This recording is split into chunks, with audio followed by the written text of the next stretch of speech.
Hola, ¿qué tal? Bienvenidos a Club de Prensa. Es un gusto saludarlos. Soy María Luisa Rosell por Juan Carlos Iragorri, que se encuentra fuera de Washington. Y a nombre de él, director y conductor de este programa, le doy la bienvenida a los invitados el día de hoy.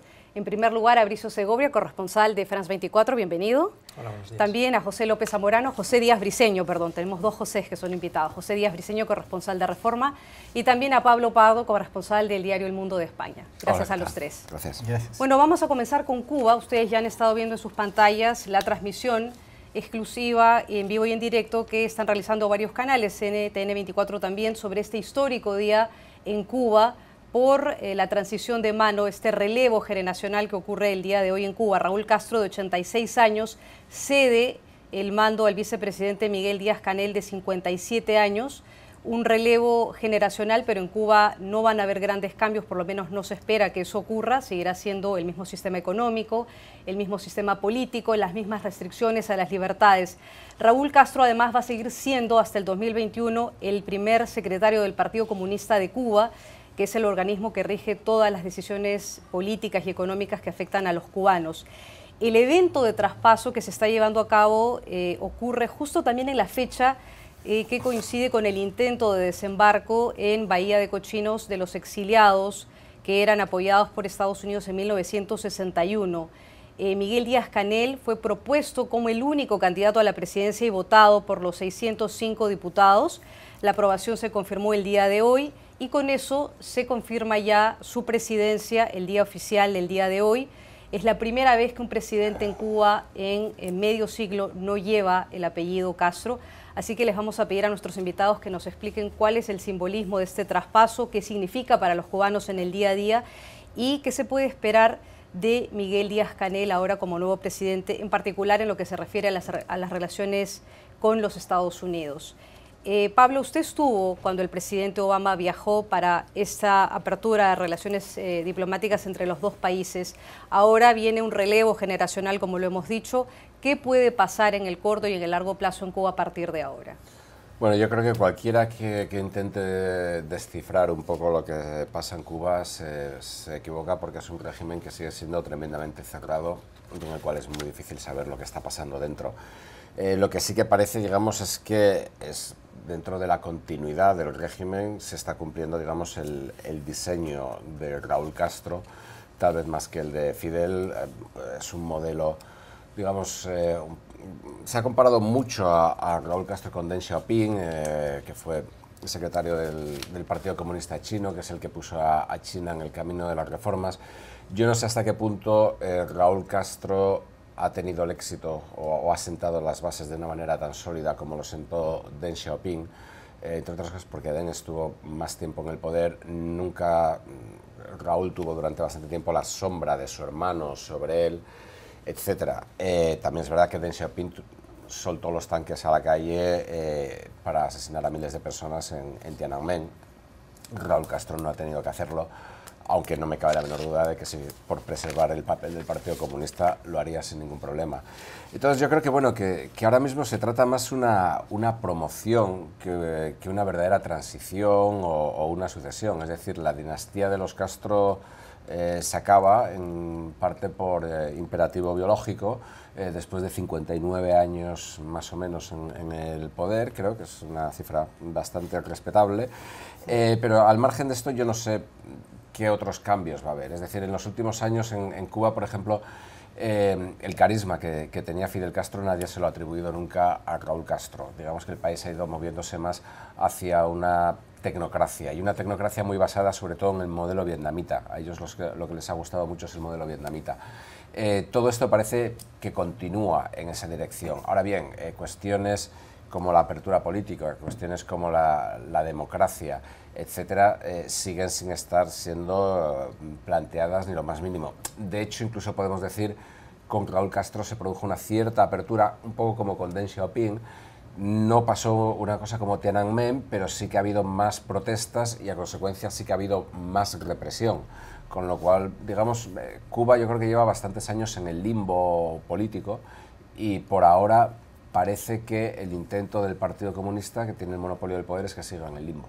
Muchos piensan, José, que en realidad el verdadero cambio o la posibilidad de un verdadero cambio en Cuba va a llegar o va a comenzar a llegar cuando Raúl Castro, que todavía va a seguir al mando del Partido Comunista Cubano hasta el 2021, se retire completamente. Él va a seguir ejerciendo el liderazgo de ese partido hasta el 2021, o cuando él fallezca por muerte natural y él ya no esté presente, pero que mientras tanto él seguirá siempre a la sombra y que el nuevo presidente Miguel Díaz-Canel en realidad va a estar bajo la tutela de lo que Castro quiera que se implemente o que se haga en Cuba. ¿Qué es lo que piensa usted y cuál es el legado de Raúl Castro en los últimos años? Sí, me parece que lo más importante lo mencionaste tú al principio, el tema del relevo generacional. Eso es lo más evidente y lo único que podemos decir con certeza que va a ocurrir.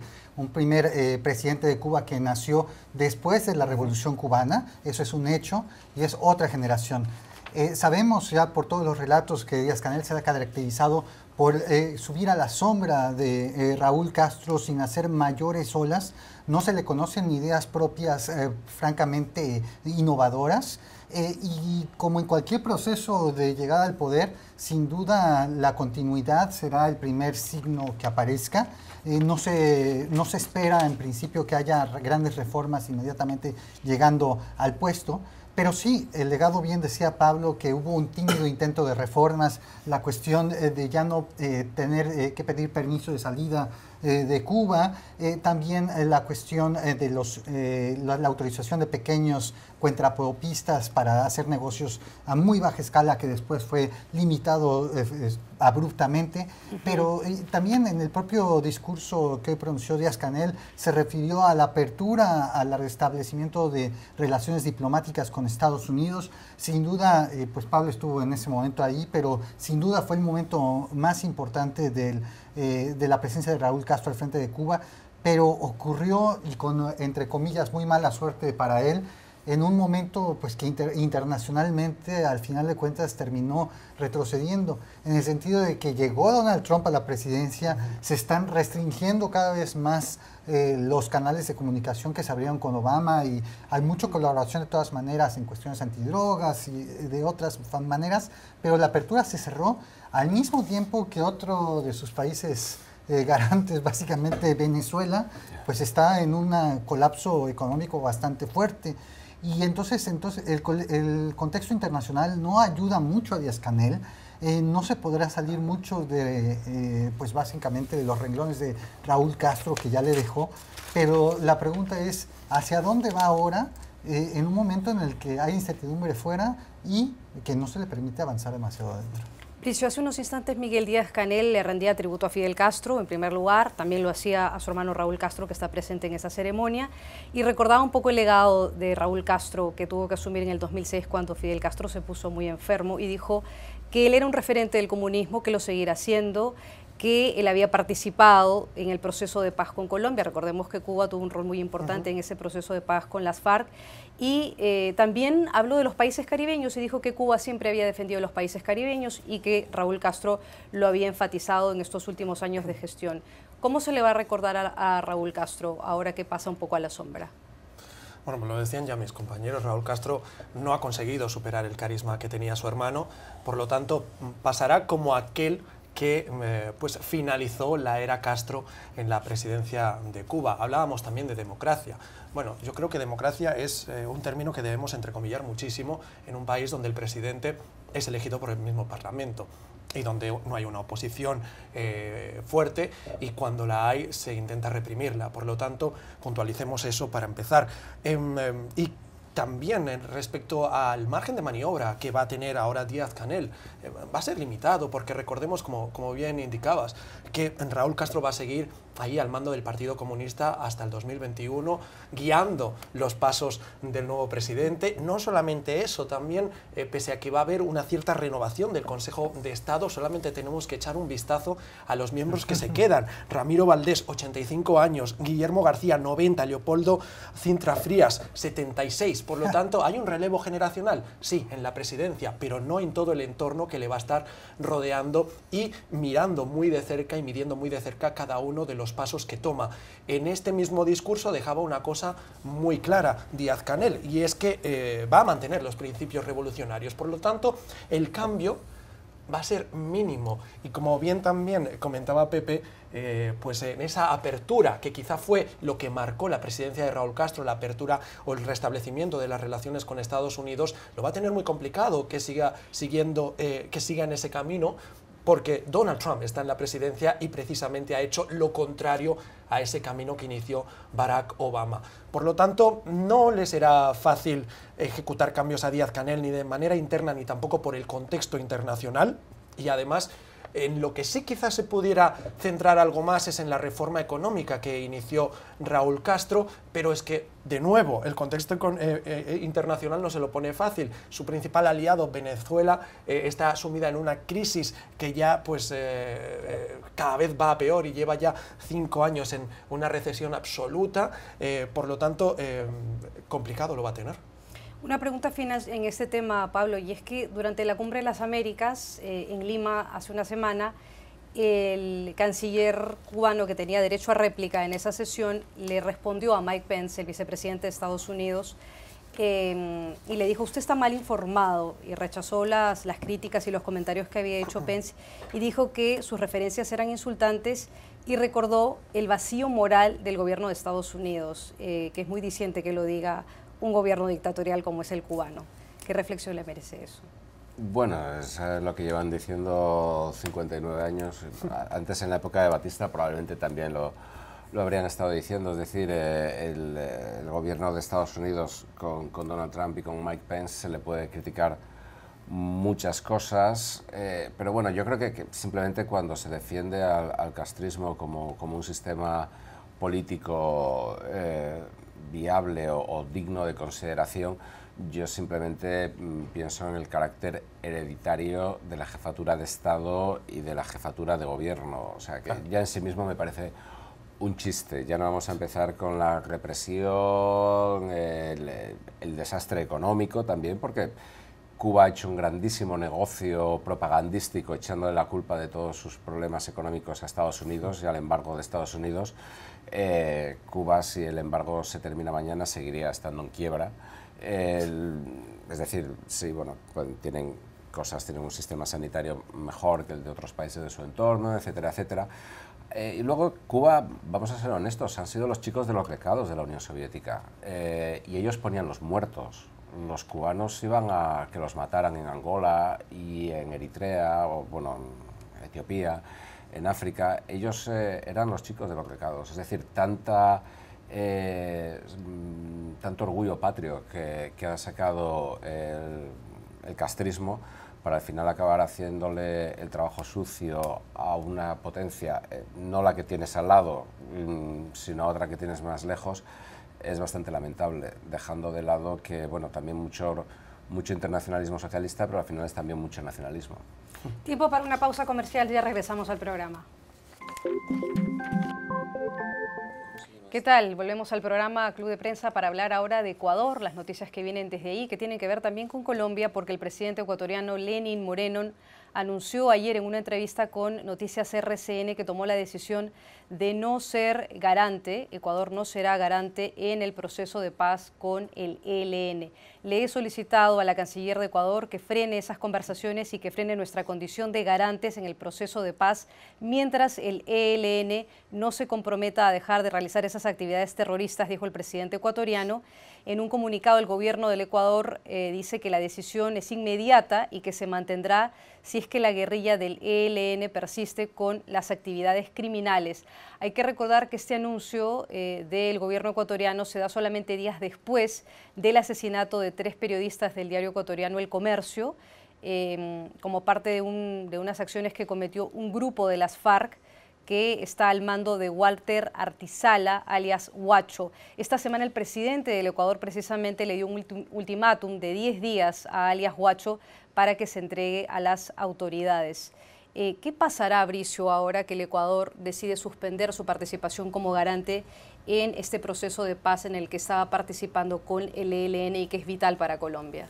Bueno, pues no queda otra salida que pues traspasar, digamos, estos diálogos a a otro de los países garantes. En este caso pues están Brasil, Chile, Cuba, Noruega y Venezuela, como el resto de países garantes que participan de estos diálogos para alcanzar un acuerdo, ¿no? Para alcanzar la paz. Es importante el detalle que mencionabas, y es que todo esto se da en un contexto en el que las FARC no solamente pues secuestraron y ya se confirmó la muerte de estos 3 miembros del equipo periodístico del Comercio de Ecuador, sino que además también han secuestrado a la disidencia. Esta disidencia ha atentado en Ecuador, en la frontera, donde han muerto 4 militares y dejaron decenas de heridos. También hay secuestrados 2 civiles más, y todo esto ha ocurrido en estas últimas semanas. Por lo tanto, es importante ver el momento de tensión, el momento de presión social también en la que se puede ver el mismo presidente Lenín Moreno para llevar a cabo este anuncio que ha hecho en esta jornada. Y sobre todo, yo creo que hace hincapié también en una manera de presionar al ELN. Es importante ver que ya van por la 5ª ronda de negociaciones, se intenta volver a alcanzar un alto el fuego, un cese el fuego, y por lo tanto es una manera también de presionarlos, de decir, hay un límite, hasta aquí llegamos y ahora vamos a ver qué pasa. Obviamente quedan otros países garantes que participarán y continuarán seguramente con estos diálogos, pero Ecuador ha dicho basta. José, muchos ecuatorianos han recibido muy bien las palabras del presidente, incluso algunos colombianos también han dicho a través de redes sociales que esa es la forma como un presidente debe responder a un grupo terrorista. ¿Qué cree usted que va a ocurrir? Sí, es muy significativo en el sentido de que la frontera entre Ecuador y Colombia pues es un lugar de tensión propio, no necesariamente por los gobiernos, sino por todos los actores que se combinan ahí, las acciones armadas, ya sea de disidentes de la guerrilla de las FARC, propias bandas del narcotráfico fuertemente armadas, o pues también los pequeños grupos del ELN. Entonces, a los 2 gobiernos, a final de cuentas, les interesa cooperar en una seguridad fronteriza. Y bueno, pues claramente quizá tomó por sorpresa a muchos, justamente en una entrevista que el presidente Lenín Moreno saliera a decir esto. Pareciera que al propio gobierno colombiano también lo agarró un poco desubicado, pero a final de cuentas salieron con una declaración de apoyo a la posición ecuatoriana. Y hay que decir, o sea, el tema es que esto es una cuestión de largo plazo que no terminará. La violencia en la región no se parará incluso, y esto es más bien históricamente comprobable, no se parará incluso con una desmovilización de los casi 2.000 efectivos del ELN que hay en toda Colombia, porque se crea un vacío. Ya vimos que se creó un vacío con la salida de las FARC, en principio nominalmente del conflicto, pero la actividad del narcotráfico, el mercado sigue abierto y muchos grupos de cualquier índole se ocuparán de ello.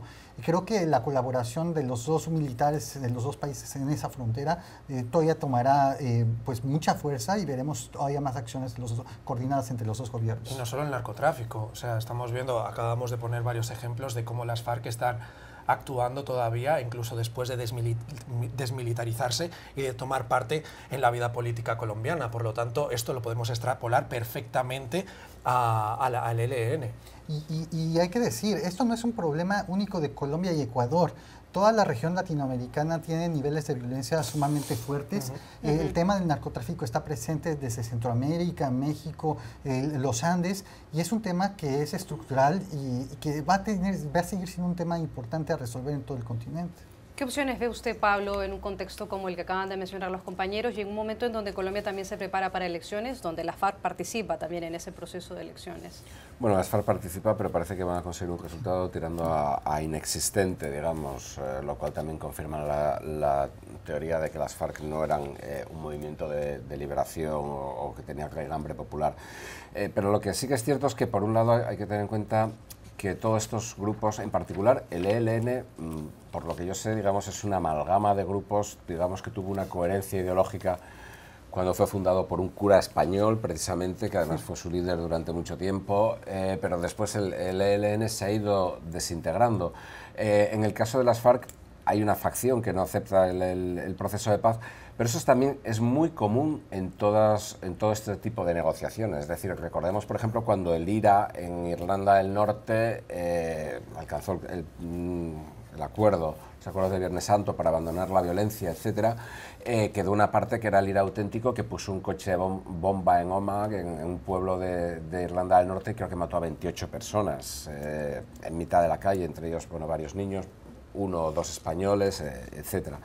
Entonces, digamos que es muy difícil con un grupo o con grupos de estas características ponerlos, que todos acepten, digamos, la desmovilización. Es extraordinariamente difícil. Incluso en el caso de ETA en España, bueno, más que una desmovilización ha sido una rendición por parte de ETA. Entonces no quedan muchos para hacer disidencia, pero sí que la hay.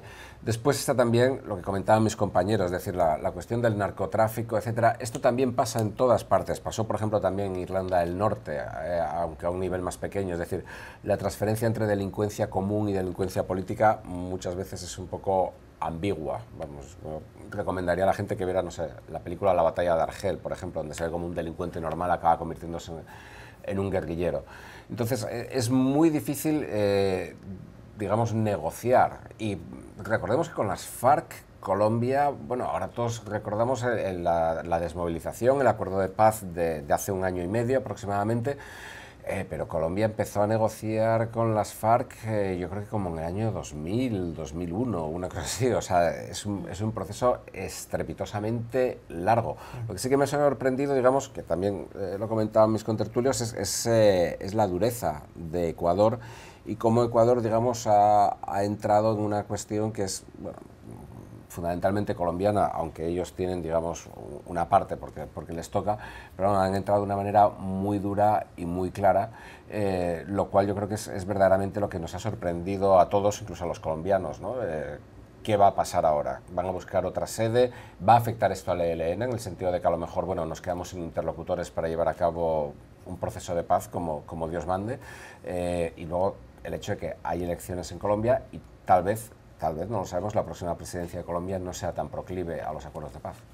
Me quedo con usted, Pablo, porque hay noticias entre España y Venezuela, noticias diplomáticas, y tiene que ver con la decisión del gobierno español de Mariano Rajoy y el de Nicolás Maduro de tratar de resolver sus diferencias diplomáticas. Han llegado a un acuerdo para subsanar lo que había parecido una crisis diplomática de 3 meses por lo menos, y van a restablecer el funcionamiento de sus embajadas con el regreso a sus puestos de los embajadores en ambos países que habían sido expulsados a finales de enero. Esto comenzó cuando la semana pasada el canciller venezolano Jorge Arriaza, según información de su periódico El Mundo, entregó en Madrid a su homólogo español, Alfonso Dastis, a través de un emisario, una carta en la que le pedía la normalización de esas relaciones diplomáticas. Hubo varias negociaciones y ahora hay una declaración de intenciones que formalizaría o por lo menos intentaría formalizar la normalización de esas relaciones. Habrá elecciones en Venezuela que han sido convocadas por el régimen de Maduro el 20 de mayo. La mayoría de países de la región latinoamericana ha dicho que no van a reconocer los resultados de esas elecciones. Muchos piensan que este acercamiento de Venezuela a España se debe a la necesidad de mantener una vía de comunicación entre Maduro y Venezuela porque hay más de 200.000 españoles en Venezuela. España apoya además las sanciones europeas en contra de los dirigentes venezolanos en la oposición. ¿Piensa usted que este acercamiento es positivo entre España y Venezuela para llegar a tener digamos, un vehículo, un camino de diálogo con Maduro? ¿Quién sale más beneficiado de todo esto? Bueno, yo creo que lo primero es muy sorprendente después de las declaraciones más o menos flamígeras, sobre todo por Venezuela, pero también por parte de España, cuando se produjo la retirada o la expulsión de los embajadores, etcétera, que ahora de pronto parece que en una semana, simplemente mandándose una carta, pues ya nos hemos olvidado de todo, etcétera. Esto yo creo que cuestiona o la actual apertura o la previa ruptura.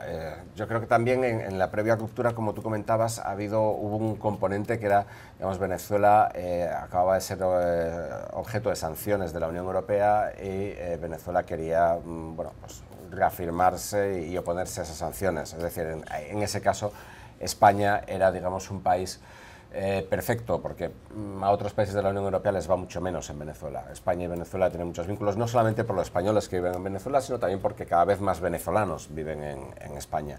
Entonces, en ese sentido, es una cuestión bastante importante. Ahora bien, lo que pueda pasar ahora, es decir, efectivamente esto puede tener un significado claro de cara a las elecciones del 20 de mayo, También es verdad que España, por ejemplo, en el pasado con Cuba, pero eran otros gobiernos españoles, España siempre, es muy curioso, España siempre ha tenido mucho más respeto, por así decirlo, hacia el castrismo que hacia el chavismo y el madurismo. Y estoy hablando desde siempre, o sea, desde Franco. Franco podía ser, bueno, era un dictador del signo ideológico opuesto al de Fidel Castro. España fue uno de los poquísimos, si no el único país europeo que no rompió relaciones diplomáticas con Cuba durante la Guerra Fría, a pesar de las presiones de Estados Unidos. Tal vez porque a los dos eran gallegos, que es gente muy especial. Yo soy medio gallego, y tal vez porque los dos eran nacionalistas, pero bueno. Entonces, es decir, puede también tratarse efectivamente de que Venezuela quiera tener un canal de comunicación abierto con la Unión Europea, en un momento en el que Venezuela está completamente aislada, literalmente, del resto del mundo. No tiene prácticamente interlocutores en ninguna parte más allá de los países de Petrocaribe, vamos, que es interlocución a cambio de petróleo. Entonces, no lo sabemos. O sea, lo que sí que es muy llamativo desde mi punto de vista es, digamos, eso, que se escenifica una ruptura y, no sé, parece que estaban los dos deseando, que estábamos los dos deseando que la ruptura se terminara. Bricio. Sí, bueno, y además me parece también destacable que justo la semana pasada el mismo presidente del gobierno español, Mariano Rajoy, ponía en duda los comicios venezolanos en su visita oficial a Argentina. Por lo tanto, esta carta llega, yo creo, también en un momento en el que hay una estrategia detrás de todo esto por parte de Venezuela. Coincido con Pablo en que cada vez está más aislado a nivel internacional, a nivel político internacional, incluso en la misma región. Solamente tenemos que ver en los últimos comicios que hemos ido viendo a lo largo de los últimos años cómo la región latinoamericana ha ido abandonando el movimiento de la izquierda y cada vez vira más hacia el otro lado. Por lo tanto, se está quedando de alguna manera aislada más de lo que ya estaba. Las presiones son cada vez más fuertes, incluso con Estados Unidos poniendo ya una mirada clara en Venezuela. Siempre que viene algún mandatario latinoamericano a Estados Unidos, el centro de atención de los diálogos, al menos públicamente, recae sobre la cuestión de Venezuela. En la Cumbre de las Américas ocurrió exactamente lo mismo. Por lo tanto, tener o estar en discordia con España, que como bien decía Pablo, pues existen muchos vínculos en común, no es algo que le pueda convenir demasiado a Venezuela. Ahora bien, le conviene a España tener unas relaciones mejores con Venezuela después de todo lo que ha pasado y esta escisión que hemos visto. Vamos a ver qué respuesta hay. O sea, también hay que decir una cosa, o sea, no quiero demeritar el anuncio, pero también el que existan ahora los embajadores no significa que vaya a haber una mejor relación necesariamente. O sea, hay muchísimos países en América Latina que tienen un discurso sumamente duro con Venezuela que tienen presentes embajadores en Caracas. Vamos a un corte comercial, ya regresamos después de esta pausa. Regresamos al programa para hablar de Corea del Sur y Corea del Norte, que están buscando reemplazar la tregua que tenían con un tratado formal, según información que está en el diario The Guardian, pero también está en otros periódicos el día de hoy. El presidente surcoreano Moon Jae-in se prepara para reunirse la próxima semana con el líder norcoreano Kim Jong-un. Los funcionarios agregaron, según el diario The Guardian, que van a tratar de negociar un tratado de paz para reemplazar el armisticio acordado por las Coreas al final de la guerra de 1950 y 1953. Estarían condicionando a Pyongyang para que abandone sus ambiciones nucleares. ¿Qué es lo más complejo en esta negociación, Bricio, teniendo en cuenta que Estados Unidos también está intentando lograr un acercamiento con Corea del Norte y que según las negociaciones o la visita secreta que hizo el nominado para ser secretario de Estado, Mike Pompeo, se está tratando de buscar un camino para la desnuclearización completa y que sea verificable?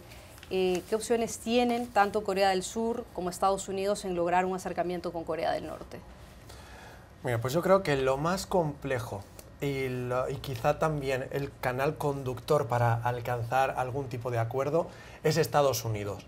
Es un arma de doble filo, precisamente porque las dos Coreas están jugando bajo las reglas del presidente Donald Trump en este caso. Él mismo lo decía muy claramente, tienen mi visto bueno, mi disposición para que inicien los diálogos y pongamos fin a esta guerra, decía esta misma semana. Por lo tanto, deja muy claro quién lleva las riendas en estas negociaciones. Es importante también destacar que Estados Unidos no solamente tiene los intereses de que haya este acercamiento de las dos Coreas precisamente para lograr una desnuclearización de Corea del Norte, sino también porque en estos momentos Corea del Norte tiene a 3 estadounidenses retenidos en prisión. Por lo tanto, yo creo que ese también podría ser uno de los condicionantes a la hora de alcanzar negociaciones o incluso de llegar a una reunión como está prevista para principios de junio o incluso antes, dijo el presidente Donald Trump, entre él mismo y el líder norcoreano Kim Jong-un. Por lo tanto, son varios los factores y las reglas que va a imponer ahí en estas negociaciones Donald Trump. Las vamos a ir viendo a medida que avancen estas semanas, pero decía que también es un arma de doble filo Estados Unidos y puede jugar en contra de este proceso negociador, porque como ya sabemos por el tiempo que lleva en la Casa Blanca, Donald Trump es una persona totalmente impredecible. Él mismo decía también ayer que en cualquier momento, si no le gusta cómo están avanzando las cosas, puede anular la reunión que está prevista con Kim Jong-un. Por lo tanto, como digo, el punto a favor y el punto negativo en este posible acercamiento entre las dos Coreas es el mismo Estados Unidos. José, el diario The Guardian dice que Chung Eui-yong, que es el jefe de la Oficina de Seguridad Nacional Presidencial de Corea del Sur, dijo en Seúl que Seúl y Washington estaban explorando varias formas de negociar con Corea del Norte a cambio de que acepte su desnuclearización completa y que sea verificable. Entre esas opciones estarían tratados de paz de Corea del Sur con Estados Unidos, o sea, que negocien un acuerdo de paz definitivo con Corea del Norte, Corea del Sur y Corea del Norte, y que también tengan un acuerdo con los Estados Unidos. ¿Cómo ve usted esas opciones? Sí, mira, sin duda el tema más crucial y que es lo que ha definido las pláticas o no pláticas durante los pasados 15 o 20 años entre Occidente y las principales potencias y el propio Corea del Norte, es el tema de la desnuclearización. Decir en los comunicados de prensa de que los dos gobiernos hablan de desnuclearización, pues es justamente eso, hablar de desnuclearización. Pero la gran incógnita, lo más duro, es que Corea del Norte acepte la desnuclearización total. Ellos en principio no ponen como condición la desnuclearización total, sino quizá un congelamiento del programa, pero no, eso no significa la eliminación total de los activos que ya tiene. Ahora, ¿quiere Corea del Norte en específico su desnuclearización total irreversible como se plantea? Pues esa es la duda que no podremos resolver sino hasta que exista un anuncio claro por parte de las dos partes. Hay que decir, sin embargo, que lo que está ocurriendo es un momento realmente bastante importante, algunos podrían decir histórico, el que Mike Pompeo, el jefe de la CIA, haya visitado a Kim Jong-un no es una cuestión menor. La señora Albright estuvo en los últimos días del presidente Bill Clinton visitando Corea del Norte en un espectáculo que fue un poco patético porque le hicieron básicamente aplaudir pantallas con misiles lanzados en un estadio. Y ahora, pues de una manera muy inteligente, el señor Pompeo fue de una manera secreta, si no fuera por el presidente Donald Trump, que a través de un tuit nos informa que ha habido esta visita, se acabó el secreto. Pero el hecho de que lo ha hecho de manera tranquila y bueno, es una buena señal. Hay que decir, las pláticas también en sí mismas, al tratarse de desnuclearización, se tratarán de temas muy técnicos.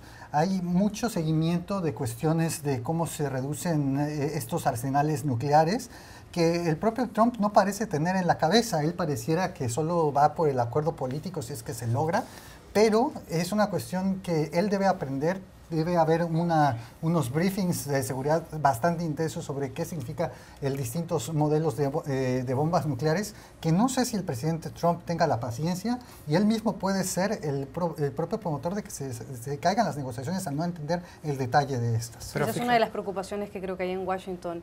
El primer ministro japonés estaba junto al presidente Trump ayer en Mar-a-Lago, el primer ministro japonés Shinzo Abe, y el presidente dijo lo siguiente: nunca hemos estado en una posición como esta con este régimen, refiriéndose a Norcorea. Ya sea padre, abuelo o hijo, espero tener una reunión muy exitosa. Si no creemos que va a tener éxito, no tendremos esa reunión. Si creo que es una reunión que no va a funcionar y no va a ser fructífera, no vamos a ir a la reunión. ¿Qué cree que va a pasar al final, Pablo, teniendo en cuenta que falta más de un mes para que se produzca esa posible reunión y teniendo en cuenta que Norcorea va a pedir algo a cambio de los Estados Unidos si es que se logra un acuerdo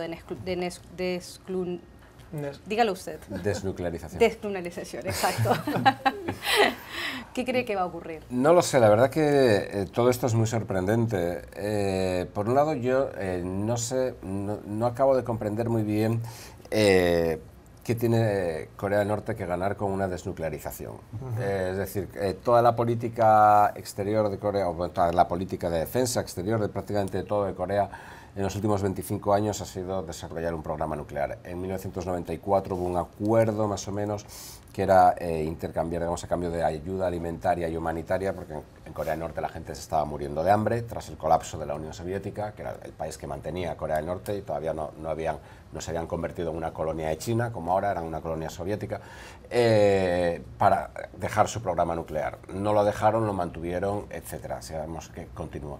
Ahora mismo, pues, como estábamos comentando, Corea del Norte está dando a entender más una congelación del programa nuclear, etcétera. Aparte que está el programa nuclear y está el programa de misiles, lo cual es muy, muy diferente. Entonces, no sabemos muy bien, con Trump todo tipo de cosas son como muy, muy generales, ¿no? Muy, vamos a ir y vamos a hablar y no sé qué y tal. Entonces, vamos, es un cambio completo de paradigma histórico que nadie se esperaba, pero que por ahora es que no sabemos literalmente nada. Es decir, el director de la CIA resulta que había estado en Corea del Norte y, bueno, pues ahora nos enteramos. A mí me gustaría saber cuál sería la reacción del Partido Republicano si esto lo estuviera haciendo un demócrata, si lo estuviera haciendo un demócrata con Irán o con Cuba. Imaginémonos que el jefe de la CIA hubiera ido a Cuba a reunirse con Fidel Castro, con Barack Obama. Es decir, aquí en los centros de pensamiento como la Heritage Foundation estarían echando espuma por la boca. Es decir, bueno, también hay que ver, es decir, la cuestión esta, ¿no? Y también hay que ver también una cosa, es decir, ¿quién está demostrando fortaleza? Porque es justamente en el momento en el que Corea del Norte desarrolla misiles que pueden alcanzar Estados Unidos, cuando Estados Unidos también accede a negociar. Es decir, es una cosa por las dos partes de flexibilidad, ¿no? Y también yo creo que influye mucho Corea del Sur. Corea del Sur lleva teniendo como objetivo estratégico la paz durante 60 años y también hay otro actor que absolutamente nadie sabe el papel que está jugando, que es China, que son los verdaderos jefes de Corea del Norte. Si China, que siempre ha tenido como objetivo estratégico tener a Corea del Norte ahí incordiando, digamos, si China accede a que Corea del Norte se desnuclearice y no digamos ya a una unificación con Corea del Sur, ¿es a cambio de qué? Sí. Y va a ser un precio descomunal. Sí, pero la cuestión es que precisamente a mí esto que dicen de algo me huele raro, es que ¿qué estamos viendo que gane a cambio Corea del Norte? Como bien decías, Pablo, ¿no? Ahora mismo una de las cosas que negociaba o que de las exigencias de Corea del Norte era la retirada de las tropas estadounidenses de Corea del Sur. Bueno, pues acaba de salir ahora la noticia de que el mismo presidente surcoreano dice que Corea del Sur ha retirado esa demanda y que ahora ya no va a solicitar esa retirada de tropas. Por lo tanto, una cosa menos que va a poder... más de flexibilización. Claro, pero entonces, ¿qué va a pedir a cambio? Eso a mí es lo que me extraña, ¿no? Y además, históricamente hemos visto como Corea del Norte pues no suele jugar limpio en este tipo de negociaciones. Por lo tanto, hay que ser muy prudente hasta última hora. Y un punto más que me preocupa es que precisamente Mike Pompeo se ha reunido viajó a Corea del Norte precisamente sin haber sido todavía ratificado como secretario de Estado. Está nominado por el presidente, sí, pero incluso hay dudas de que pueda llegar a ser nombrado secretario de Estado porque parece ser que el bando demócrata se va a negar en bloque e incluso hay algún republicano que tiene la duda de si votar o no por Mike Pompeo. Por lo tanto, punto a favor y de confianza que demuestra el presidente en el director de la CIA, sin saber exactamente hacia dónde va a llegar todo. A mí me parece que, sin embargo, el punto clave de todo esto es lo que ya mencionaba Pablo, el rol de China en toda esta negociación. A mí me parece que tampoco China se va a quedar con los brazos cruzados. Digamos, en un momento en que la presión entre Estados Unidos y China crece en distintos otros frentes, sí, lo peor que le podría pasar, entre comillas, exagerando, sería tener una Corea unificada bajo un solo país. Eso me parece que no va a ocurrir. Yo me pongo reservas, pero también el no tener ahí un estado colchón, un estado buffer entre China y Corea del Sur, me parece que a ellos les conviene tener un estado cliente ahí, y no queda claro que China vaya a acceder fácilmente a deshacerse de él, ¿no? Después de esos comentarios vamos a una pausa y ya regresamos al programa para el último segmento. Volvemos al Club de Prensa para hablar de una noticia que viene desde Alemania, pero que tiene que ver con su país, Pablo, y con su país, Bricio, y es que un tribunal alemán, la audiencia territorial de Schleswig-Holstein, se ha mostrado dispuesto a reconsiderar la entrega del líder soberanista y expresidente del gobierno de Cataluña, Carles Puigdemont, por delito de rebelión. El delito de rebelión no ha quedado descartado, ha señalado la juez y portavoz de ese tribunal regional, Frau Holmer, reabriendo así una opción que se creía cerrada. Hasta hace una semana se había dado por hecho que esa posibilidad no se daría, y ahora queda abierta esa opción. ¿Será finalmente, Pablo, extraditado Carles Puigdemont? ¿Qué opciones tiene él? ¿En qué situación está el caso de Carles Puigdemont? Que le habíamos perdido un poco la vista en las últimas semanas. Sí, es como el monstruo del lago Ness, pero que retorna. La verdad que primero era el caos en Cataluña, después ha sido el caos en España, y ahora ya es el caos en Alemania, lo cual es notable porque los alemanes tienen fama de ser bastante cuadriculados, bastante organizados y poco proclives al caos. Es decir, es el mismo tribunal, la misma magistratura que negó la extradición a España. Ahora la Fiscalía parece haber hablado con la Fiscalía española y parecen estar dispuestos a considerar la extradición por el delito de sedición y rebelión, lo cual es sorprendente porque hace una o 2 semanas hizo exactamente lo contrario. Entonces es un cambio de criterio tremendo. La juez que tomó la decisión previa dice que, salvo que se presenten nuevos datos, no hay motivo para la extradición, con lo cual digamos que es movernos una vez más dentro del terreno de las sorpresas y del terreno de algo que nadie acaba de entender muy bien qué está pasando, ni por qué está pasando, ni qué está decidiendo nadie. Entonces, la verdad que es completamente caótico. Esta última decisión en Alemania ha sido muy sorprendente. Y bueno, a mí esto precisamente es en Schleswig-Holstein, que es un estado que era parte de Dinamarca. Y cuando los alemanes se lo quitaron a los daneses hubo una guerra, y el canciller alemán Bismarck dijo que había 3 personas que habían entendido por qué había habido la guerra por Schleswig-Holstein. Uno se había muerto, otro lo había olvidado y el tercero se había vuelto loco y estaba en un manicomio. Con el caso de Cataluña vamos a acabar igual. Va a haber 3 que lo entiendan y cada uno va a estar en una situación como esa. 30 segundos, Bricio, para tratar de explicar lo inexplicable, como dice Pablo. Bueno, es sorprendente sobre todo porque digamos que la cúpula secesionista ha elegido muy estratégicamente a los países donde huye de la justicia española, países que normalmente pues, no le van a llevar la contraria judicial ni van a facilitar esa entrega. Es por eso que sorprende la decisión de Alemania. Otros países donde hay personas del mismo partido ahora mismo huidas es Suiza, por ejemplo, donde tampoco se ha facilitado esa extradición. Por lo tanto, veremos qué ocurre. Sorprendente sí o sí si Alemania acaba pues, entregando a Puigdemont. Gracias, Bricio Segovia de France 24, también a José Díaz Briceño de Reforma y a Pablo Pardo del diario El Mundo por acompañarnos el día de hoy. Gracias a ustedes por su sintonía. Nos encontramos en otro momento. Que tengan buen día. Hasta aquí llegamos.